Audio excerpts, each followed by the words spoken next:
গাইথা কাটাই দিতাম জীবনটারে। আমার মন বসে না শহরে, ইট পাথরের নগরে, তাই তো আইলাম সাগরে, তাই তো আইলাম সাগরে।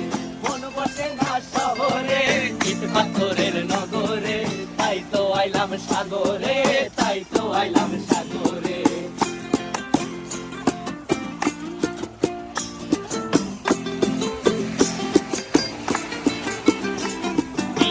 জলেতে ভাসায় দেব মনের দুঃখ যত, আর জল দিয়া পূরণ করিব হাজার শুকনো ক্ষত।